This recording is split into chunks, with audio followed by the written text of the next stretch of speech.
Ubisoft's board is launching an investigation into the company. Wait, what? It has been announced that Ubisoft's executive committee and board of directors will launch an investigation and review of the company. The news came via a company financial statement and update, which included the delay of Assassin's Creed Shadows and the announcement of Star Wars Outlaws underperformed, the statement read. I'm going to read the statement first, but holy shit. That's okay. There's so many reasons why that's a big deal, but in the light of recent challenges,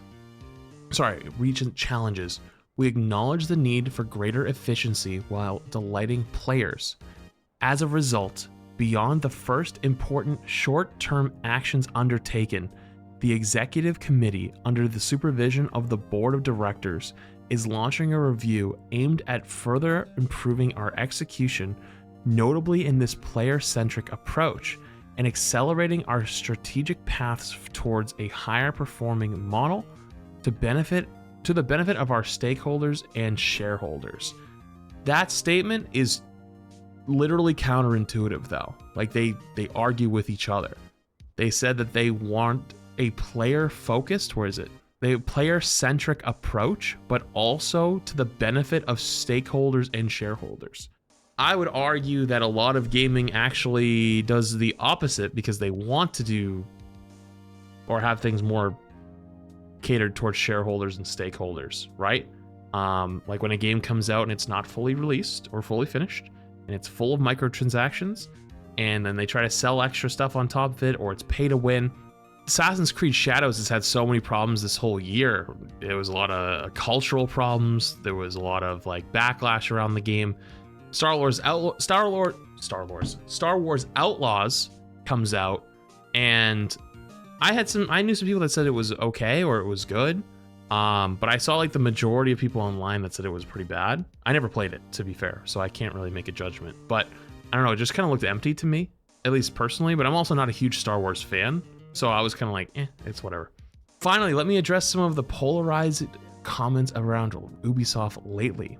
I want to reaffirm that we are an entertainment-first company, creating games for the broadest possible audience, and our goal is to not push any specific agenda.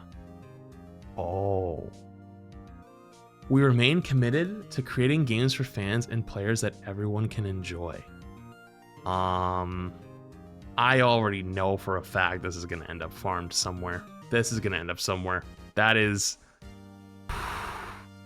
I have some people in mind that are going to be chomping at that one. At the time of writing, Ubisoft stock has decreased to $11.42 euros, or 11.42 euros. I don't know what to call it. 11.42 for dollars and cents for euros. I don't know. Anyways, and has drastically fallen these past few months. Last month, Insider Gaming reported that XDefiant was at risk of losing its much-needed post-launch support after dwindling player numbers and following the release of a mild Star Wars Outlaws launch. Ubisoft's stock price fell to a near 10-year low. You know, XDefiant actually genuinely was a pretty good game though. Like real talk. It really is. Like, it's not bad for what it is. Like, it is probably the closest to a COD competitor that we've ever seen. Hello, my goat tank flats. The problem is, though, it's like you're in the COD cycle too, you know, and COD comes out with a new game every year, and it's always going to get people to come back. And, you know, these live service games that are coming out are just losing to the old live service games because people are comfortable with those games. They're always going to go back to Valorant. They're always going to go back to Overwatch. They're always going to go back to Call of Duty. They're always going to go back to these games, right? They're always going to go back to Fortnite. They're always going to go back to Apex. So you're kind of stuck. And I think a lot of gamers today want new experiences that are fully made and fully ready to go, right? Like they don't have to buy a bunch of shit. Helldivers was a good example, actually, where it was like games fully ready to go on launch, and then they're adding more stuff as it went. They f***ed up though, and they also had the whole Sony bullshit, but like they were on a good path. Like their balancing philosophy fell apart. Where have I thought about that before? But anyways, like you know, it was a new experience. People were excited and they want a story, or they want a single player experience, or they want a well put together game. And then like, that's it. Like, they don't want to feel like they're being farmed. And like, the old games get to live on that privilege and keep farming over and over. So honestly, I'm not that surprised. And apparently most studios want to have a live service game. Like, that's the number one thing they push for now. Speaking with current and former Ubisoft employees, I am told that the move was inevitable and the writing was on the wall, as many Ubisoft studios have been struggling due to poor management. While I've reported on some of these issues in the past, Insider Gaming will have an in-depth report coming in the coming days or weeks. Oh, I can't wait to read that. Because Ubisoft used to be a very beloved franchise or studio. I have a little soft spot for them with Siege. But that being said, though, I think it's impossible to look past, like, they've really fallen from glory. The whole Assassin's Creed thing over the beginning of this year was not a good look for them.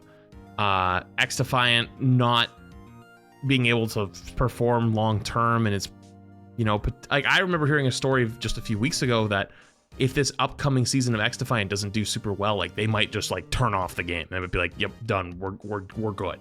So that's really sad to hear, but I am not surprised, but I wouldn't be surprised if you hear about more studios having this happen with them. I think there's a lot of games right now that are underperforming of what they could potentially be, and have been exploiting their players for a little too long. So, anyways, I know for a fact that people are probably losing their mind over this statement right here. Is our goal is not to push any specific agenda. I know for a fact that there's some people losing it on that one. So, no shit. I'm surprised For Honor is still going as strong as it is. Is For Honor going strong? That's Steam stats though. They are Ubi based. Yeah, but Steam charts are a good baseline to have. It's not the number one. Like, I would argue that probably console is more important for Honor, because I used to play For Honor a lot. I actually played the For Honor. You guys don't know that. When I'd have to look at the characters that came out, but I played an absolutely ridiculous amount of For Honor actually. So, I genuinely don't remember anything. I don't remember any of the names. I don't remember anything. I remember there was like, it was like this. These aren't gonna help you. There was the big dude with the club. There was the. I think I played the more samurai guy, like the sword, but like light armor. The more medieval, like there was, but these aren't gonna help. Like, these are most generic shit. I'd have to see pictures and go, oh yeah, I played this and I played this. Shigoki. Oh, Shigoki, true. Orochi, yes, Orochi. I think I played a lot of Orochi. But yeah, so